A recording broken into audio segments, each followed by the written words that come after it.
what are the pros and cons of investing in a rental property that has an HOA?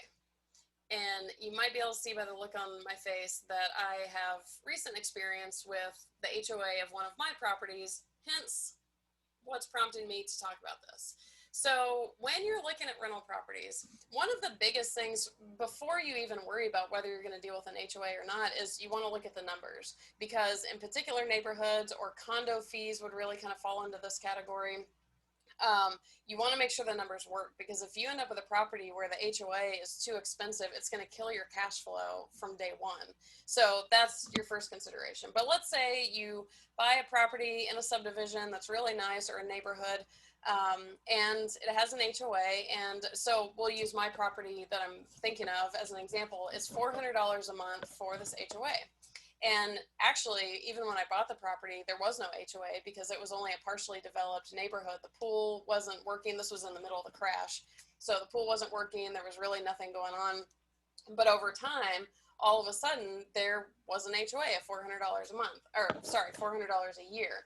They now have the working swimming pool, landscaping, general, whatever of this neighborhood. So in hindsight, would I have bought a property with an HOA? And you're going to find out what is the debate aside, the numbers still work. So the situation I'm in, I don't know the answer to it actually. It's really kind of up to you, but here's the situation that I have recently, and it's both good and annoying, and it's both at the same time.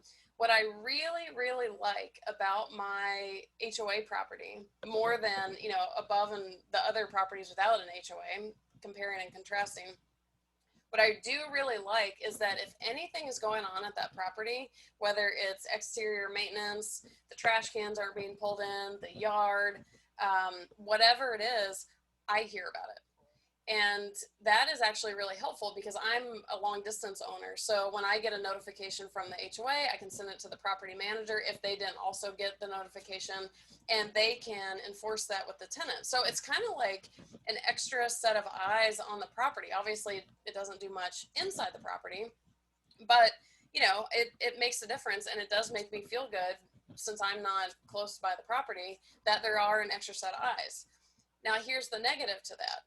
So the recent notice that I got is, oh, by the way, aside from like the mailbox needed updating or something or another, which that's not super expensive, they said, oh, by the way, the exterior of your house needs to be repainted.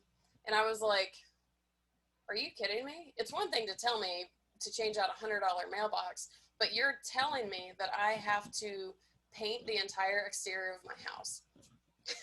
So I sat back and I thought about it, and I was like, seriously? Like, it's both the pro and the con. The pro is, hey, we're really gonna make sure your house stays up to par, it looks good, and again, being a long distance owner, that is super helpful. What I don't like about it is that they're telling me that I have to do this $3,000 project, and it's on a time frame.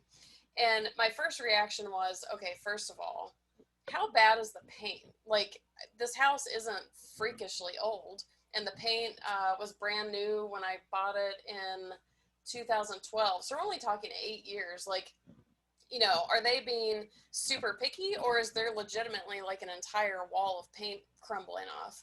And I don't know the answer to that question yet, but I was in discussions with my property manager about it, and I was like, I'm not interested in doing this.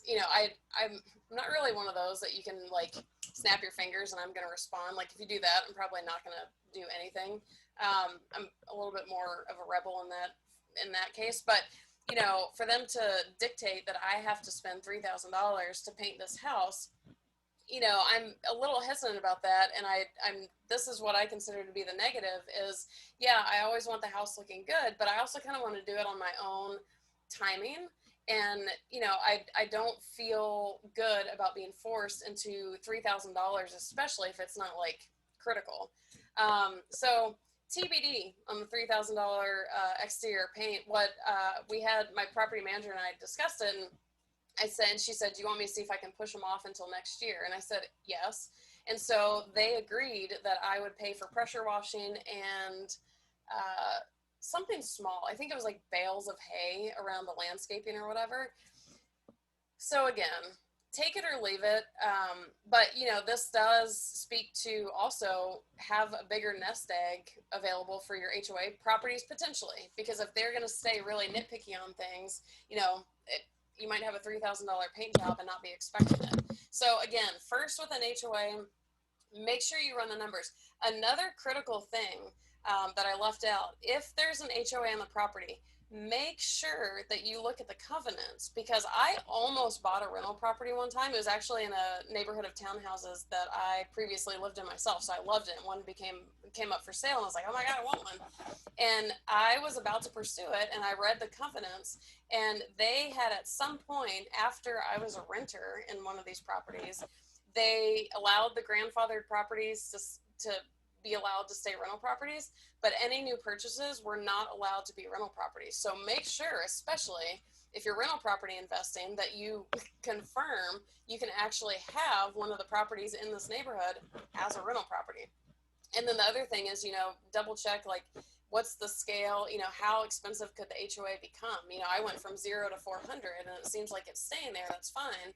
But what if for some reason they wanted to start charging me 700 or, something crazy? Like, are there things in the covenants or in my contract that says, there's a cap to that? So make sure to look at the numbers, make sure all of that makes sense. And then once you get out that all the way, just consider it for yourself, the pro and the con of, you're going to have a lot of eyes on your property all the time, which is great in a lot of ways, but they also can get a little bossy and start dictating, possibly even repairs that, like this paint situation. The paint may not be that bad. Like, I'm actually waiting for pictures as we speak. It may not be that bad. And if they're going to make me repaint it just because it's a little bit faded for their taste, come on. So, take it or leave it, but just things to consider if you're considering a rental property that involves an HOA.